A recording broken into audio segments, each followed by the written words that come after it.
المبارك على المبعوث رحمة للعالمين نبينا محمد وعلى آله وصحبه ومن اهتدى بهديه واستنى بسنته إلى يوم الدين.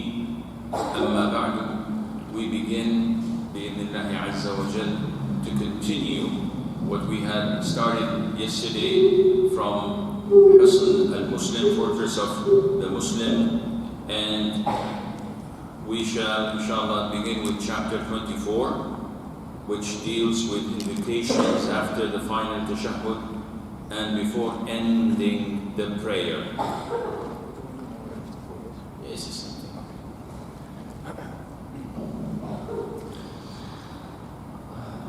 Invocations after the final tashahhud and before ending the prayer. Allahumma inni a'udhu bika min adhab al-qabr wa min adhab jahannam wa min fitnat al-mahya wal-mamat wa min sharri fitnat al-masih ad-dajjal. O Allah, I seek refuge in you from the punishment of the grave, and from the punishment of hellfire, and from the trials of life and death, and from the evil of the trial of the false Messiah. Now this is a place recognized by the scholars to be a place of dua, because we know that the hadith of the Prophet ﷺ, when he taught his companions to offer salutation, he then said, and then choose whatever you want from dua, which is an indication that this is evidence that dua after salutation and before the salam is answered in salat. And this is one of the two confirmed places for dua in salat. The first one is in sujood. The Prophet said, alayhi salatu wasalam, whenever you are in sujood, this is the closest you are to Allah Azza wa Jal. Therefore, make dua, for it is surely to be answered. And the second place for dua is here, before the salam. Now this is what? Confirmed. The Prophet said, choose whatever you want from dua before salam. The vast majority of Muslims make dua before or after? They make it after. So when you come to them, Akhi, what are you doing? Never ever the Prophet ﷺ had been reported that he, after salam, raised his hand and started making dua. Never ever the companions. See, we take our religion from where? From Quran and from the Sunnah, with the understanding of the favorite generations, the generations of companions, tabi'een and tabi'it tabi'een. People ask usually, what do you mean by tabi'een?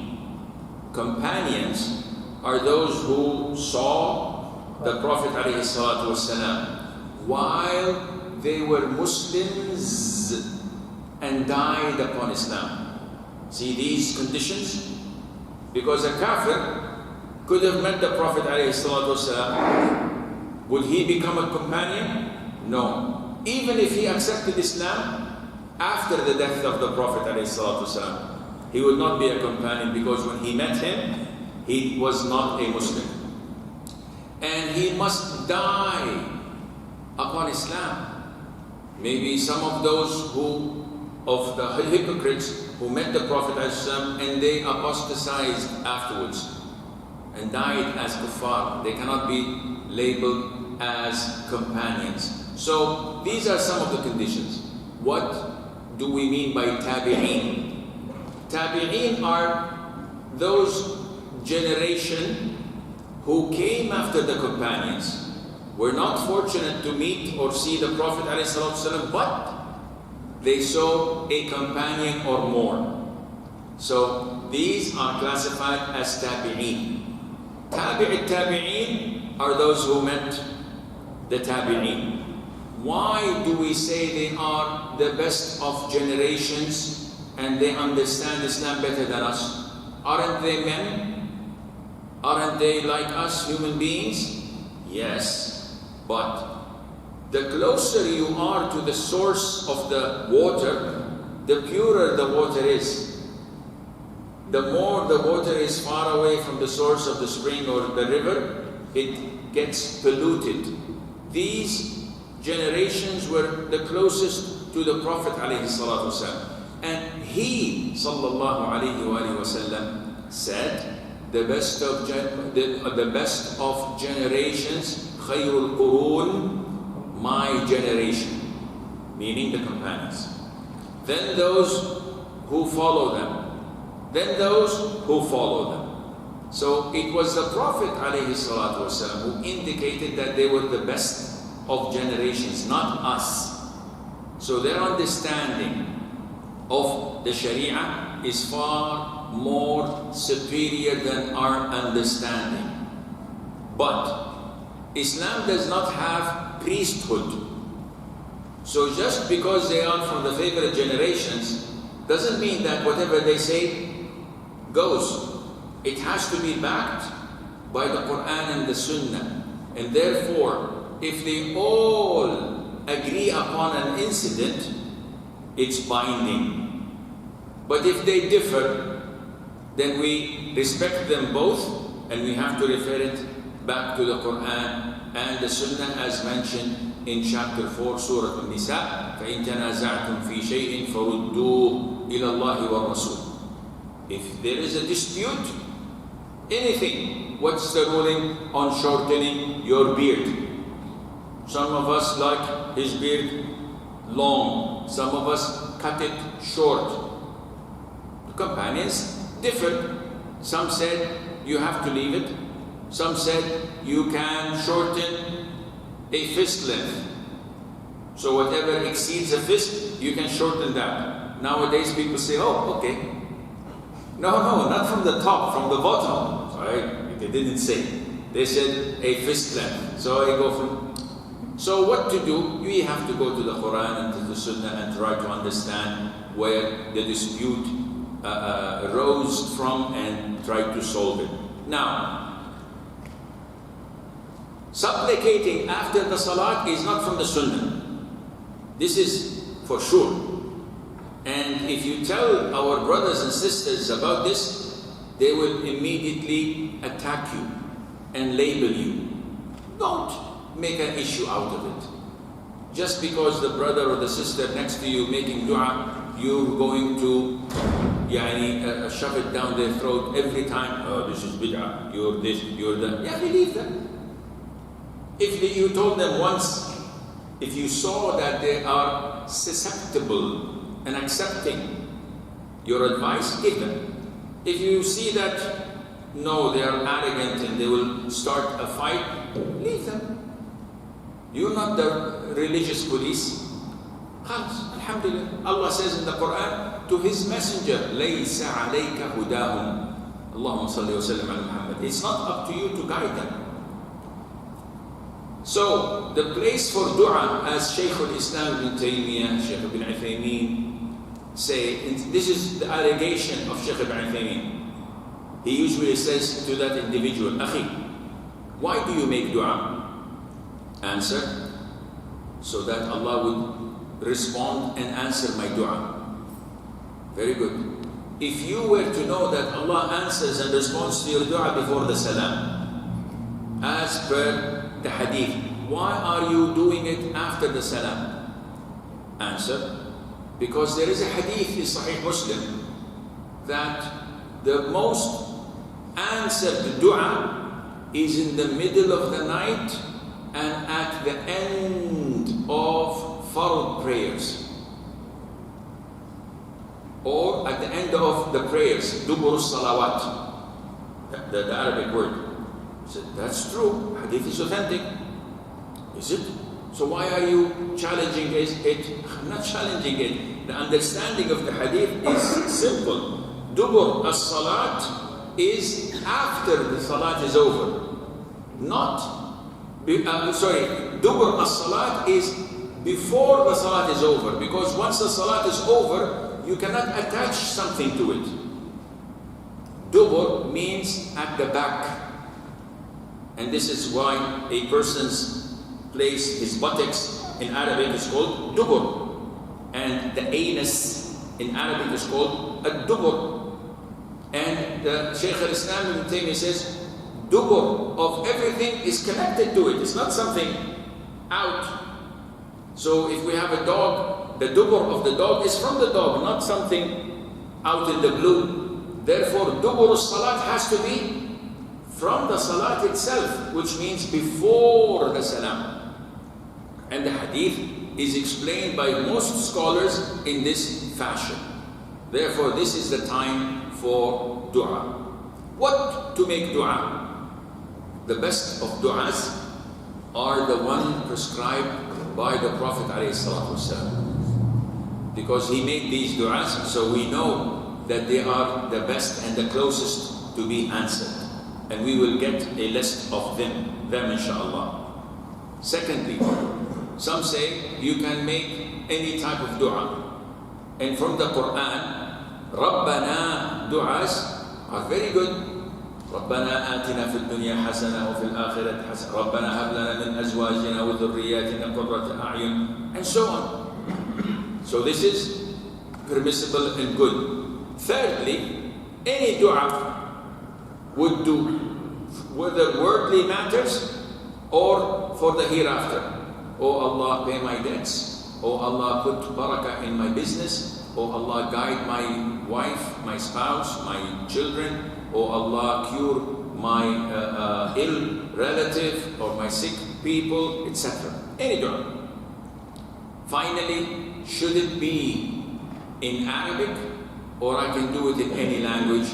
The vast majority of scholars say it has to be in Arabic, providing you know how to make it in Arabic. So I want Allah to forgive me. Everybody knows that, oh Allah, forgive me means Rabbi Firli, khalas, end of story. You don't have to say it in your native language or your English. But if I want to say, oh Allah, help me pay off the debt of the house.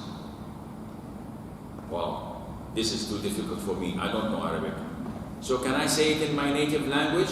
The answer is yes. Any dua you do not know how to say it in Arabic, you can say it in your native language.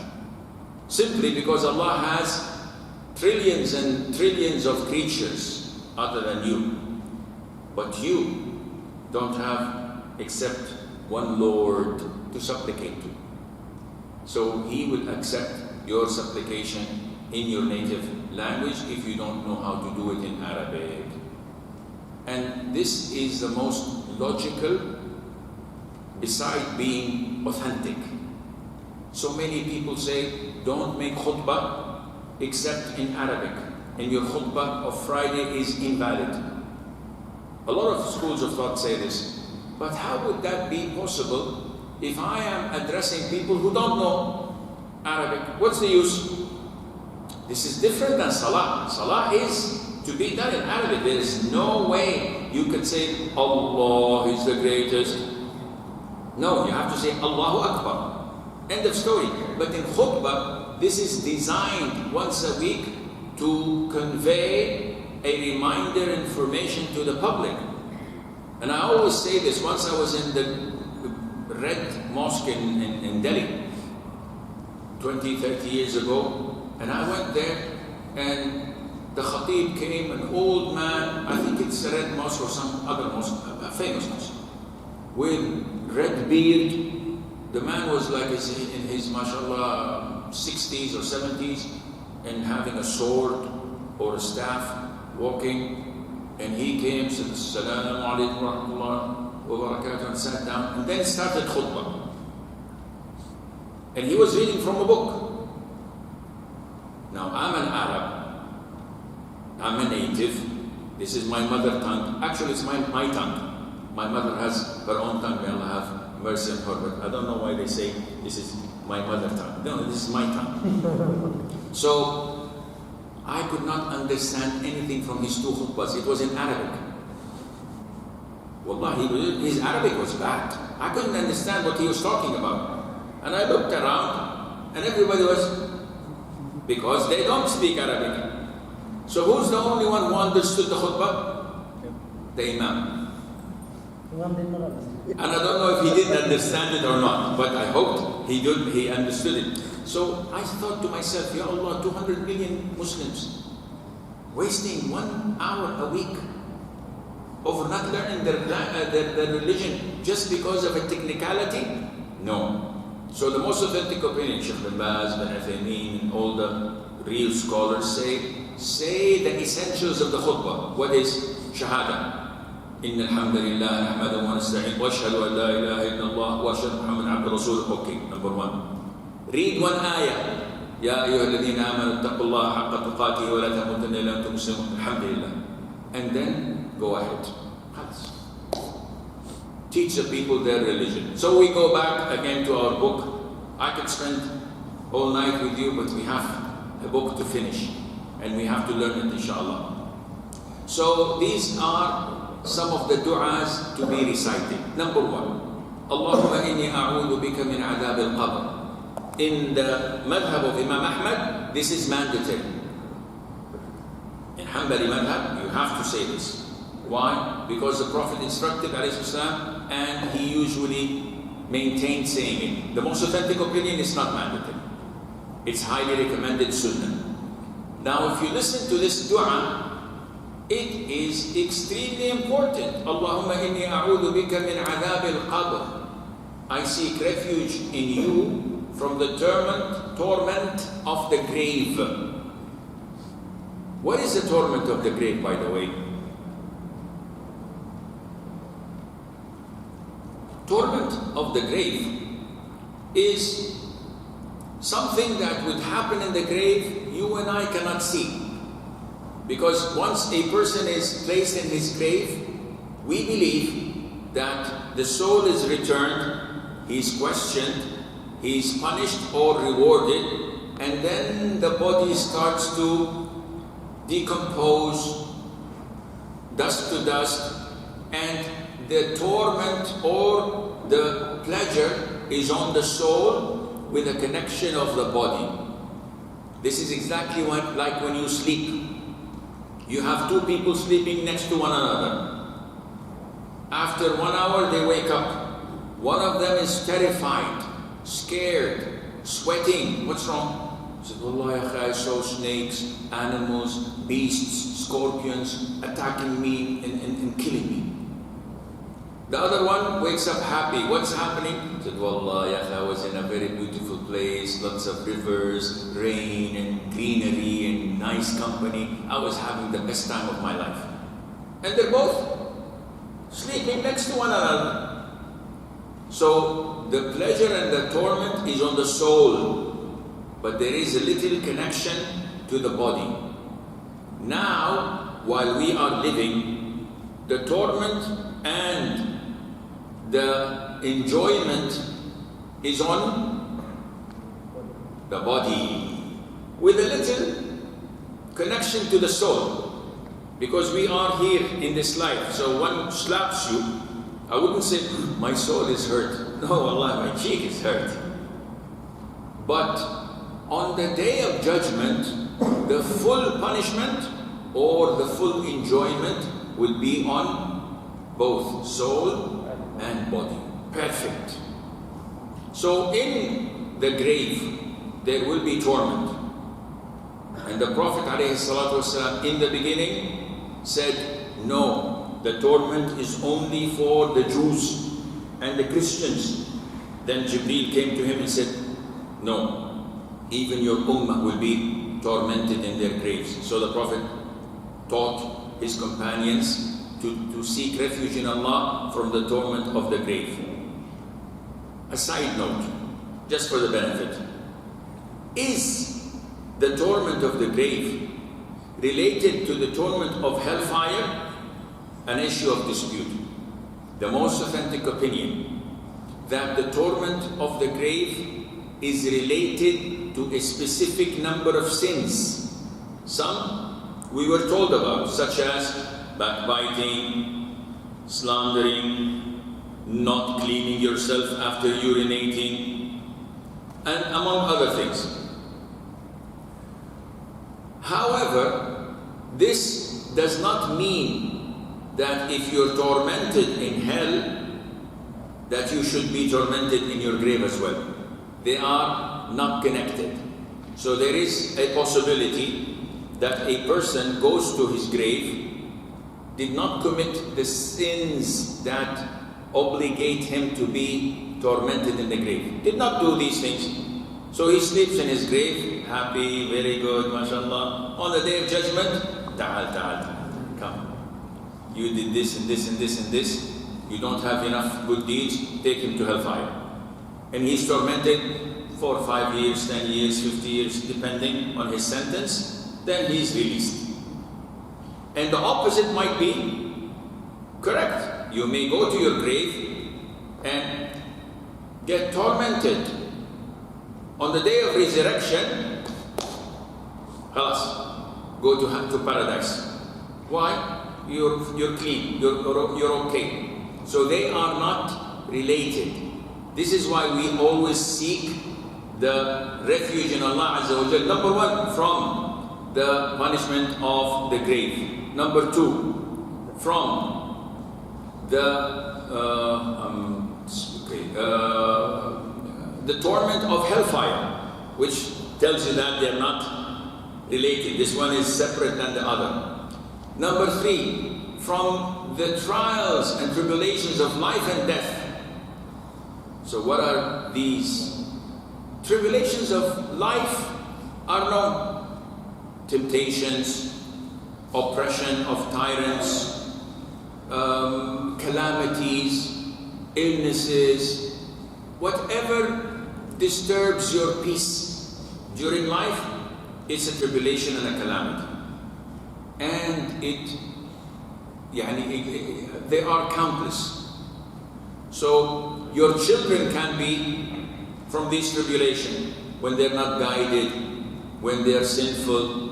Your spouse behavior can be, your manager, your neighbor, your relatives, your in-laws. All of these are tribulations and calamities of this life. What about the tribulations and calamities of death? This means when death comes, the biggest fear that when the angel of death wants to take your soul and you are tested and you may do something that would have a bad conclusion of your life. You may end your life on a sin. How many people you know who were righteous, mashallah, practicing, on the last day, shaitan tricked them, they did something haram and they died while doing this something haram. Or they were deprived from saying La ilaha illallah. One of my friends, this was like 36, 37 years ago, he told me about an accident he saw himself in front of him. He was driving back home in a highway late at night, and this youngster comes doing 180 kilometers per hour, like the crazy people of some country. I'm not going to say it. I'm still a guest. I don't want them to kick me. The way they drive is crazy. We used to be like this 10 years ago in Saudi. But the moment we put radars, it became more profitable than oil. MashaAllah. They got so rich because of the fines. Now people are driving nicely, accidents have gone. Yes, we've lost a lot of money. But people don't learn until you pinch them in their wallets. And I'm shocked with some of the radars here that they say, no, it's not working. It's not. Why do you put them? You have to activate them if you want law and order. Because people don't believe except in fines. And if you give a fine of 10 kd, make it 100 kd. He will drive like, he will walk. I don't want to drive, I'm going to walk to work. It's more economical. Anyhow, this guy says, this guy passes him, and after half an hour, he finds a car rolled over in a very bad accident. And everybody came. He tried to help get the boy's body out of the car. He said, Wallahi, as if they had no bones, filled with blood, and the guy was khalas, dying. So I said to him, say La ilaha illallah. And the boy was singing. You know, when you hear a song, the last song, apparently that was playing in his record, in his cassette player, he could not say La ilaha illallah. The last breaths, he's singing in agony and pain. He said, La ilaha illallah, say La ilaha illallah. And he died while singing. May Allah give us a good ending. This is why don't underestimate sins. A little sin can corrupt your whole entire life. This is how your life is going to end. May Allah protect us. So, this is the fitna, the trial of life and death. And from the fitna of the Antichrist, Al-Masih al-Dajjal. Al-Masih al-Dajjal, we would need a full... I think I did this before Corona. The signs of the Day of Judgment. Did I? Yeah, I think I did. So we spoke about him a lot. So this is the scariest fitna of all. The Prophet said, no messenger came except to warn his people of this fitna. And in this fitna, people's iman will be tested. And without him coming, our iman is being tested. With the social media, when people watch Instagram, Snapchat, and TikTok, and waste all of their times following this fitna, and they cannot kick the habit. So what will they do when Dajjal comes? They will definitely follow and obey. May Allah Azza wa Jal protect us all. Number 56. Allahumma inni a'udhu bika min adhab al-qabr. وأعوذ بك من فتنة المسيح الدجال وأعوذ بك من فتنة المحيا والممات اللهم إني أعوذ بك من المأثم والمغرم. Okay, so what is al-ma'tham? Okay, translate. I apologize. O Allah, I seek refuge in you from the punishment of the grave, and I seek refuge in you from the trial of the false Messiah, and I seek refuge in you from the trials of life and death. O Allah, I seek refuge in you from sin and from death. So I seek refuge. The first is all we've explained. I seek refuge in you from sin. This is a huge request because we fall in sins day and night. But we rarely ask Allah to protect us. We rarely seek refuge in Allah Azza wa Jal. So this hadith puts it in your subconscious that I don't like sins. Now, look at most of us. And this is a side note again. I'm wasting time. I know. Sue me. What are you going to do? So, when you fall into sin, how do you feel in the very beginning? Ashamed, afraid, remorseful. You cry. And Ya Allah, forgive me. Allah, I don't know how I fell into this. This is day one. 2-3 months later, you fall weak and you do the same sin. You're remorseful, you're regretful. But similar or less? Less. 3 weeks later, you fall in the same sin. And your remorse and regret is much lesser. This is how steps of shaitan works. Add this to the last lecture. Until you reach a limit when there is no remorse. So the sin becomes daily habit. And you're still afraid of people watching you. So you do it in secret. But you don't have this remorse or fear of Allah. For a while, then you start not fearing the people. So you start doing it in public. People know or not know, I don't care. Compare this to 2 years ago when you were the first time doing it. He does it in public and he doesn't care. He's not afraid. He's not ashamed until he is completely sealed. His heart is completely sealed. What happens? He switches into becoming a caller. Akhi, why don't you do this sin? Tara Allah, ya akhi, it's good. Why don't you share this movie with me? Why don't we go and make the same sin together? So now he propagates it. He becomes an advocate of shaitan. This is how shaitan works. So if you fail to seek refuge in Allah from sin, this is what happens. And you seek refuge in Allah from debt. Why? Because when you borrow, you burden yourself. And you become, like we have a saying in Arabic, الدين هم بالليل ذل بالنهار. A debt is a burden at night because you always think, how am I going to pay it off? And it's an insult and a form of humility in the daytime because the one who lent you the money looks at you and every time he says, Salaam alaikum. You know that Salaam alaikum is not for the sake of Allah. He wants his money.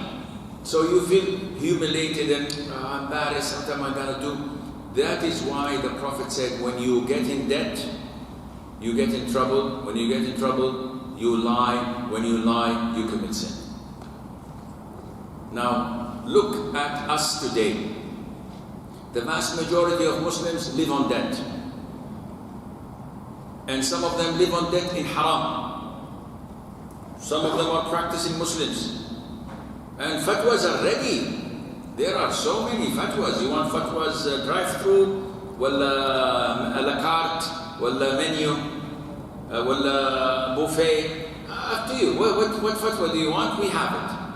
Unfortunately, people want to get a house, so they get it in mortgage. Mortgage is riba. Oh, there is fatwa. We live in a kafir country. Okay, they need a car. You have a car. No, I need a sports car. I need an SUV. Then they want a boat. Then they want a 50-inch screen plasma or LCD or I don't know the latest gimmicks. And they want this and everything is in debt. Your mobile, oh, it's debt. I bought it from STC. I bought it from this and that on a program, installments, and subhanallah. The Prophet said, alayhi salatu wasalam, every sin of a martyr is forgiven except debts. Allah does not forgive the debts of a martyr who died in the cause of Allah Azza wa Jal. His debt is not forgiven. So this is why the Prophet alayhi salatu wasalam used to seek refuge in Allah from these things. May Allah protect us.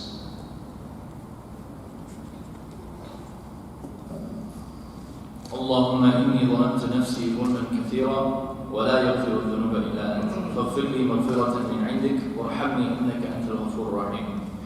O Allah, I have greatly wronged myself, and no one forgives sins but you.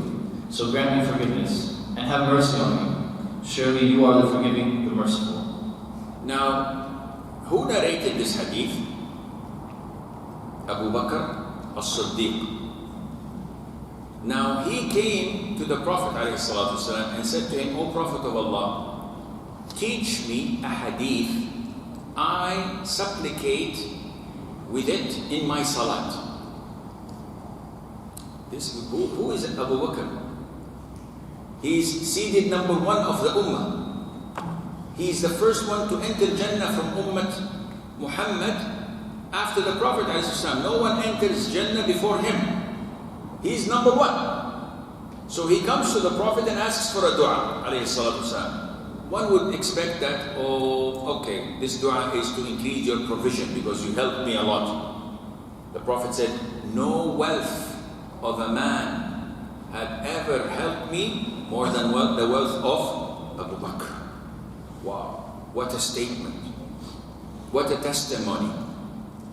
So, you would have expected him to ask for rizq, ask for this, for that. Someone almost sinless. What did the Prophet tell him? This beautiful dua. And this dua is definitely for us. We have to ask Allah every salat. This dua, Allahumma إني ظلمت نفسي ظلما كثيرا. O Allah, I have transgressed against myself a lot, and no one forgives sins except you. So first, admitting your guilt. Secondly, praising Allah with what no one else shares with Him. Then ask your request. فَاغْفِرْ لِي مَغْفِرَةً مِنْ عِنْدِكَ وَارْحَمْنِي. So forgive me a forgiveness from you, not from anyone else, which means you're the most generous, you're the most forgiving, and have mercy upon me. Why? Because you are the most forgiving, the most merciful. Beautiful dua. You have to make this as a routine in every salat, after salutation and before salam, as was taught by the Prophet ﷺ. اللهم اغفر لي ما قدمت وما أخرت وما أسررت وما أعلنت وما أسرفت وما أنت أعلم به مني أنت المقدم وأنت المؤخر لا إله إلا أنت. Again, we have gone through this similarly a little bit yesterday, but no problem in reading the meanings.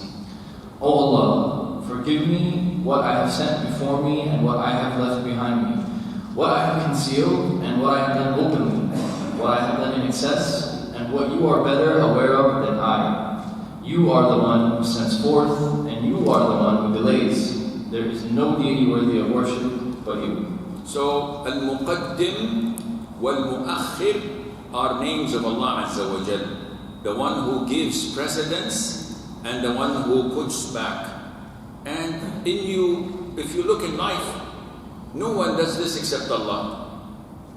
Allah puts and gives precedence to things over things. For example, the prophets and messengers, Allah puts on top some messengers over the others. So if we say, who's better, Muhammad ﷺ or Ibrahim? Everybody knows that Muhammad ﷺ is better than all prophets and messengers, though we don't prefer between them by giving them ranks, but this is something known, they're all equal. Yet Allah Azza wa Jal told us in the Quran that He preferred some over the others. We give preference to the Muslims over the non-Muslims. Oh, this is racism, Sheikh, this is not fine. No, this is totally fine. A Muslim is better than a non-Muslim, full stop. Don't get ideas. Yes, Sheikh, but if we have a sinful Muslim who commits zina and drinks intoxicants and steals money, and we have a non-Muslim who is pure and kind and generous and doesn't do any sin, who's better? Without a thought, you say, a Muslim. Because La ilaha illallah, Tawheed, erases all sins if Allah wills it. But without La ilaha illallah, even if you're the purest of all humans, you're still in the bottom of hellfire. And this is a well-known fact. Now, such a comparison is not fair. As if you're saying that drinking and fornicating and stealing and oppressing people is okay if you're a Muslim. No, it's not. He's going to be thrown in hell. He's going to be punished and tormented in his grave. But eventually, after 1.5 million years, if Allah wills, he will go be admitted to Jannah. The non-Muslim, no matter what good deeds he did, will never ever leave hellfire. What about the good things he did? Allah compensated him with this life. He gave him eyes, He gave him the ability to walk, He gave him food, He gave him provision, He gave him so many things. But at the end of the day, he committed a sin by rejecting Allah's religion when it came to him, and he has to be punished for that. May Allah Azza wa Jal protect us. So Allah gives precedence and puts back whoever He wishes. Everything. Sometimes in sins, sometimes in good deeds, sometimes in people, sometimes in places. Allah preferred places over the others and tells us that Mecca is better than anywhere else. So you should try and live there, and Medina is better than anything else. So you should try to die there, as in the hadith, and so forth. And Allahu A'lam. اللهم أعني على ذكرك وشكرك وحسن عبادتك. O Allah, help me to remember you, to give you thanks, and to perform your worship in the best manner. Now this hadith also is a famous hadith, and I think I have made a khutbah here or somewhere else. It's on YouTube. I explained this hadith thoroughly.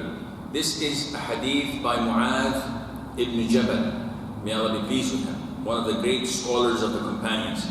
The Prophet took his hand, alayhi and said, "O Mu'adh, Wallahi, I love you. By Allah, I love you. Do not leave these words." This is his advice after telling him what? That he loves him. So what do you expect Mu'adh to do when he hears that the Prophet telling him twice, "I love you, I love you"? All ears. Whatever you're going to say, I'm not going to forget. And this is one of the ways where the Prophet ﷺ used to draw people's attention. By giving them something and then telling them what he wants, to ensure that it sticks. So he told them twice, "I love you, I love you." Then he said, "Do not leave these words at the end of your salat.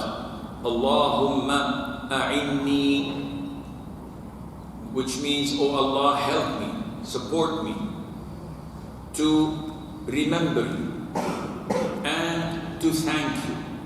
If Allah doesn't help you, by the way, there's no way for you to do that. So don't think that, "Wallahi, I am here in Masjid Othman and Alhamdulillah, after Asr, Saturday, everybody's out, I'm here, I managed to come." No, you did not manage to come. Allah chose you and made you come. So don't attribute things to yourself that I did this. No, Allah did this, and you have to be grateful. أعني على ذكرك, to remember you. شكرك, to thank you. وحسن عبادتك. Why did he say, "and to worship you in the best manners"? Why not to worship you? Full stop. Because worshipping Allah Azza wa Jal must comply with the Sunnah. Why? Look at the other sects and cults who claim to be Muslims. Aren't they worshipping Allah? Yes. And some of them worship Allah more excessively than we do. But is their worshipping Allah valid or not? It's not valid. Allah Azza wa Jal does not accept any ibadah, any form of worship from you. He does not accept it unless there are two conditions fulfilled. Number one, sincerity. Who are you doing this ibadah for? For my manager. I want to get an increment next week and my promotion is due, so I want him to see me pray, and I always pray next to him, and I do a lot of dua, so he thinks I'm righteous, he will give me. Okay, this is not accepted. Who are you doing this worship for? For the sake of Allah. Good. Condition number one fulfilled. How are you doing this form of worship? I said, "Well, I saw my sheikh do it. I saw my grandfather doing it. I read in a book." Okay, does it fit the Quran and the Sunnah? He said, "No. It goes against the Quran and the Sunnah." Will Allah accept it? Huh? Now, what do we do in Hajj? We slaughter what we call qurbani. In the Islamic terminology, we call it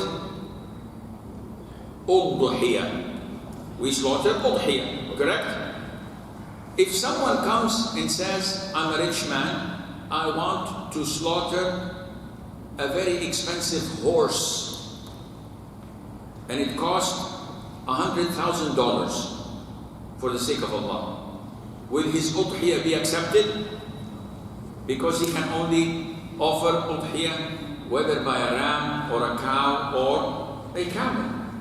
If one says, I will slaughter 1,000 chickens, wataniyah, brand, I don't know what chickens you have, I don't think you have chickens, you're imported from Saudi. So the best chickens, radwa, or whatever. He said, it doesn't work, akhi. You have to comply with the sunnah. Sincerity and complying with the sunnah. If you don't do this, it's not going to be accepted. Therefore, وَحُسْنِ عِبَادَتِكَ, which means that to worship you in the best of manners is essential here. Very important. And this is why each and every one of us must check their ibadah. Whatever I'm doing, I always question myself, do I have proof? Do I have evidence from Quran or Sunnah? And it becomes annoying at times, but it is relieving, because whatever I do, I have evidence backing it up. I know that the Prophet used to do it, and the companions, so I'm at peace. But when I'm doing something and I don't know why I'm doing it, if someone challenges me and says, "Akhi, this is not according to the Sunnah," what should I do? Either I, out of arrogance, reject him, or go back to searching it and checking whether he's telling the truth or not, and learning my religion. And this is what a proper Muslim should do. اللهم إني أعوذ بك من البخل وأعوذ بك من الجبن وأعوذ بك من أن أرد إلى أرذل العمر وأعوذ بك من فتنة الدنيا وعذاب القبر. O Allah, I seek your protection from miserliness, I seek your protection from cowardice, and I seek your protection from being returned to feeble old age. I seek your protection from the trials of this world and from the torment of the grave. So, seeking refuge in Allah Azza wa Jal from miserliness, being someone stingy. And a Muslim is never stingy. He's not spendthrift. He doesn't squander money in left, right, and center. But at the same time, he's not stingy. Sometimes you enter people's homes as a guest, he doesn't offer you coffee or tea or dates or anything. You stay there for an hour and he's chit-chatting with you. Yes, okay, no lunch, no breakfast, no snacks, nothing. And the guy is heedless, he doesn't think about it, or it's his nature. A Muslim is not like this. And the best feature I found in the people in the subcontinent, and I'm not saying this, I will not accept anything from you guys, anytime one of them comes and visits me in my home, or I meet them in Al-Haram, accidentally, I am always annoyed by the fact that they just go 5 minutes and come back with a bag of perfume, or a gift, or they have to give me something. Akhi, what is this? It's our tradition, Sheikh. We have to give a gift. Now, this is part of Islam.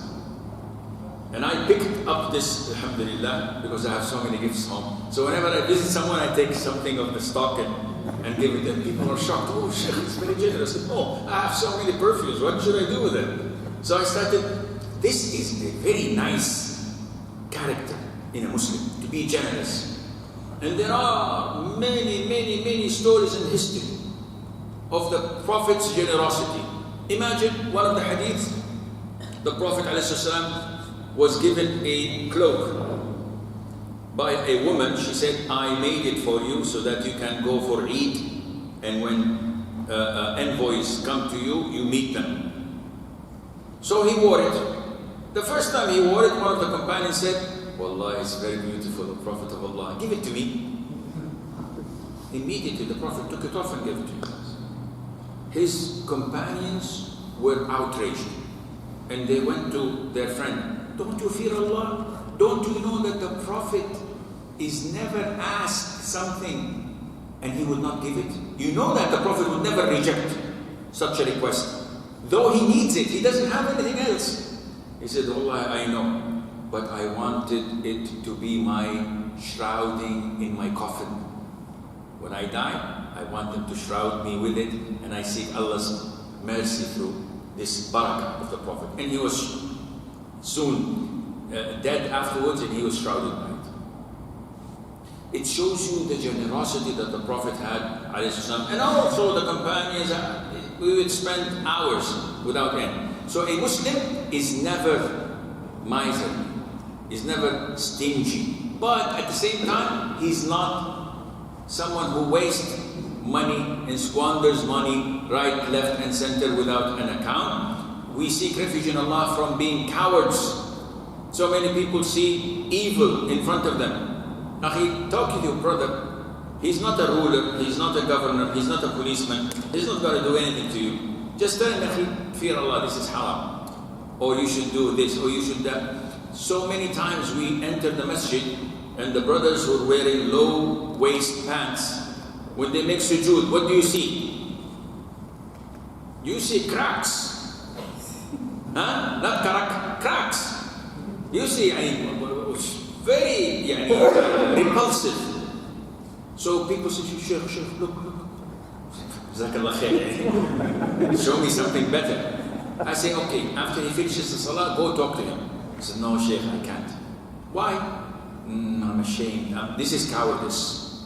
He's your brother, and you see something haram, you go and speak to him. So the only remaining one is the religious police. I go, Assalamu alaikum. Being who I am, not knowing necessarily that I'm a sheikh, but being intimidating like myself, big and white beard, scary, and I know I look scary, alhamdulillah, which is very good. So I go to them, I have to diplomatically advise them. So I go to him after he finishes, Assalamu alaikum. The guy said, Alaikum salam. Because I'm intimidating. Then I say, Akhi, if I advise you, would you hate me? Now, 180 degrees he changes it. No, why, Sheikh? You're my uncle, whatever. Please advise me. Okay, now I can give you. I said, Wallahi, ya akhi, I saw half of your ass with all its and he immediately does this. Oh, yes, I know. I'm sorry, Sheikh. I said, don't apologize to me. I'm not offended. Apologize to him. Your prayer can be invalid because of this. Wallahi, if I did not love you and like you for the sake of Allah, I would not have done this. No, Jazakallah khair, Sheikh, Wallahi, I don't know how to thank you. How would that make me feel? 100% happy. And he learned his lesson. What about the coward? He keeps on looking. So you have to seek refuge in Allah. Seek refuge in Allah. I will conclude with this. Out of bias is choking. I seek refuge in Allah that I return to the worst of lives. What is that? When we get older, we get senile, we get Alzheimer, we get Parkinson's disease, we get to forget things, we need people to take care of us, we may urinate and defecate on ourselves, and we need people to clean us. May Allah protect us from that stage. I always tell my children that I wish that Allah makes me die standing, not needing people. Because I've been through this. My mom died 5 weeks ago. May Allah have mercy on her soul. And for the past year and a half, she was inside and out ICU. After being a very strong woman, and I saw her deteriorate in a very fast mode. And we brought her 3 maids to take care of her, to clean her, to do everything for her. Yet still, we could see that she was not aware of what's happening to her. And that is a blessing. But when I see this, I say, Ya Allah, would I like my children to suffer like this now? So this dua is very good. You seek Allah Azza wa Jal refuge that He would not return you to the end or to the worst of lives at the end of our lives. And to make and always make dua that Allah makes our ending on shahada, meaning I can make shahada, on ibadah while I'm making prostration or I am fasting, and on afiyah. I'm not sick, I'm not tired. So many times you see people, footage, dying on Fajr prayer. He went for sujood and did not come back. What a beautiful ending. No suffering, no accidents, no bleeding, no choking. Died peacefully on ibadah. This guy will be resurrected on the day of judgment prostrating. Everybody will be standing, he will be prostrating for Allah. What a beautiful ending. And the rest you all know. We will have a short pause inshallah for 10 minutes inshallah. Wallahu a'lam wa nisbatu al-ilmi. Sallallahu alaihi wa sallam wa barak ala nabiyyina Muhammad.